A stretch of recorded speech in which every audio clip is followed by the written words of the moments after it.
Bonjour à toutes et à tous, c'est JLOL dans un What's Up Gamers de tous les records. On va vous présenter quelques records surprenants dans le domaine des jeux vidéo et croyez-moi, il y a du lourd. On attaque avec la manette la plus complexe. Elle a 49 boutons et commandes différents et vous vous en doutez, elle est spécifique à un jeu style Bataillon. Hey guys, so here's a closer look at this controller. I mean, it's huge and all these buttons have a function. There's a pedal as well. Créé par Capcom, ce jeu de simulation de mecha est sorti en 2002 sur la première Xbox. Avec ses 40 boutons, son levier de vitesse, ses 2 joysticks et un pédalier pour piloter ses robots géants, vous pouvez ressentir une immersion jamais vue chez soi dans ce jeu réservé aux hardcore gamers.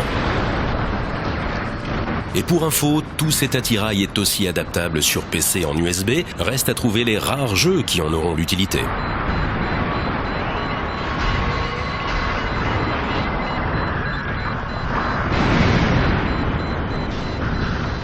Tant qu'on est dans les manettes, voici la plus grande du monde, une réplique de la manette de la NES. Il vaut mieux s'y mettre à deux pour jouer. Elle fait 30 fois la taille d'une vraie manette de NES et surtout, elle marche parfaitement sur une NES classique. Pas besoin que la NES soit aussi 30 fois plus grande. Mais c'est bien, ça permet de créer une certaine complicité, tu vois.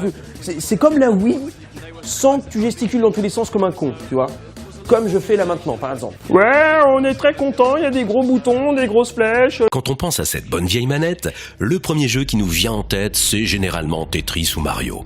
Eh bien, j'ai des records pour les deux, justement. En plus d'être le jeu à avoir été porté sur le plus de plateformes, 59 tout de même, Tetris est le jeu qui a engendré la plus longue peine de prison. En septembre 2002, l'anglais FaZe Chopdate a été condamné à 4 mois de tôle pour avoir joué à Tetris sur mobile en avion. How do I stop them?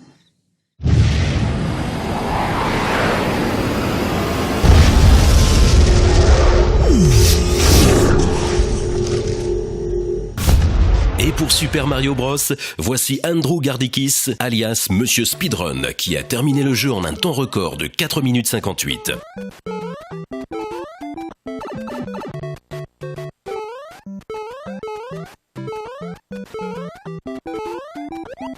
Invaincu depuis le 15 décembre 2011, c'était déjà lui les 2 précédents records depuis 2007.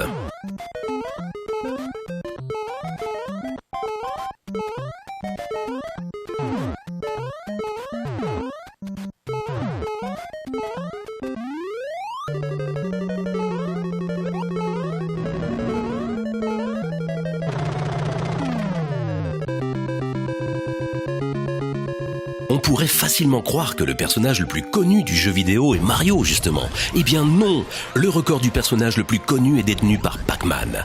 Enfin, on devrait préciser le plus connu aux États-Unis puisque c'est le résultat d'un sondage américain que cette boule jaune gloutonne a gagné d'un petit pourcentage face au plombier moustachu. 94% des gens l'ont reconnu contre 93% pour Mario. Good morning, Pac-Man. Pour vous donner une idée de leur popularité, c'est plus fort que des marques comme Coca-Cola et Ford, qui elles pourtant sont américaines, alors que les 2 personnages sont japonais.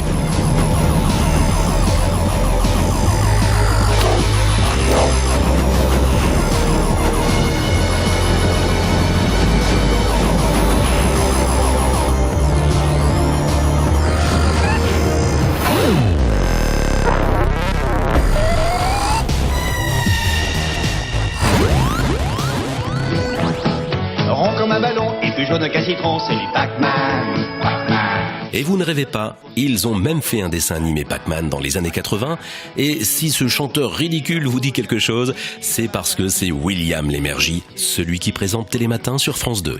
Qui n'a peur de rien, rond comme un soleil, il fait des bonds dans le ciel, c'est du Pac-Man. Pac-Man. Certains youtubeurs ont déjà fait ce genre de vidéos sur les records, comme WTech Gaming. On continue avec le record de Mafia 2 qui détient le record du plus grand nombre de fuck, plus de 200 fois dans tout le jeu.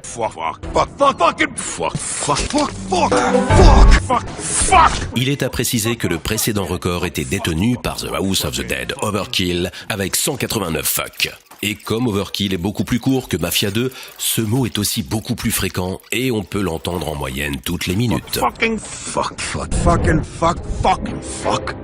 What the fuck was that? Gigi aussi a fait 2 vidéos sur le sujet. Je pense que vous vous en doutez, le record du plus grand terrain de jeu revient à Minecraft, mais contrairement à ce que beaucoup de gens pensent, sa surface n'est pas infinie. Les développeurs ont annoncé que la limite technique est de 4 milliards de mètres carrés, soit à peu près 8 fois la surface de la Terre. D'ailleurs, Kurt, un youtubeur américain, a voulu la faire à la Forrest Gump en allant au bout de la map, à pied. Hello, ladies and gentlemen. My name is Kurt, and welcome back to Far Lands or Bust. This is episode 385 of Far Lands Bust. Il a commencé en mars 2011 dans un let's play nommé Fairlands of Bust et il est loin d'avoir terminé. Aux dernières nouvelles, en 384 épisodes, il a parcouru près d'1,5 million de blocs sur une map qui fait déjà plus de 7 gigas et le tout en mode survie. Il est pourtant encore loin d'être arrivé au bout du monde, il n'a même pas fait 12% du trajet. Courage, Kurt. Et pour se donner du courage, justement, il fait tout ça pour une bonne cause, puisqu'il récupère des dons qu'il reverse à une association pour les enfants malades. En 4 saisons, il a apporté $269 000. Ça motive à continuer l'aventure, et si vous aussi vous voulez l'encourager, rendez-vous sur son site. The Far Lands Bust fundraiser, which right now is supporting Child's Play charity, as you know, at farlandsorbust.com. If you have funds in your hand and you are hesitating and taking a minute to think, should I donate to the Child's Play charity fundraiser or should I become a patron on his Patreon campaign? Every time, don't even think about it. Child's Play charity fundraiser, Far Lands Bust fundraiser, farlandsorbust.com. Give the money there every time. That's just my flat out response to that. Mais si Minecraft est le plus grand terrain de jeu au sol, il est très largement battu par Noctis. Ce jeu d'exploration spatiale permet de découvrir des planètes imaginaires dans un espace d'environ 180 000 années-lumière.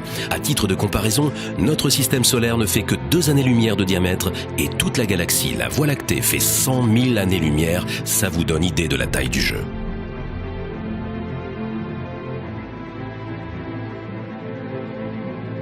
Vous pouvez y découvrir, voire même explorer, si ce sont des planètes solides, des milliards de mondes. Mais je vous l'accorde, quand on voit les graphismes, ça ne donne pas vraiment envie.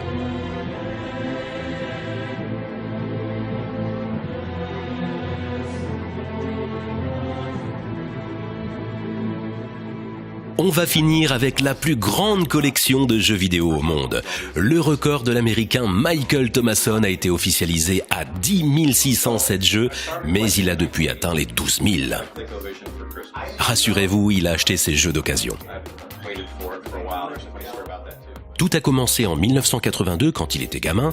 Ses grands-parents lui ont offert Cosmic Avengers sur ColecoVision pour Noël, alors qu'il n'avait pas encore la console. 1982, la ColecoVision est enfin prête et s'avère être à la pointe de la technologie. En 1983, la ColecoVision est au top du marché. Atari semble totalement largué par cette console surpuissante. Si ce genre de vidéo plaît, il y a encore largement de quoi en refaire, et si vous ne pouvez pas attendre et voulez plus de records, le Guinness Book a sorti une édition spéciale gamer. Il n'est malheureusement pas vendu en France, mais en cherchant un peu, on doit bien pouvoir se la procurer quand même.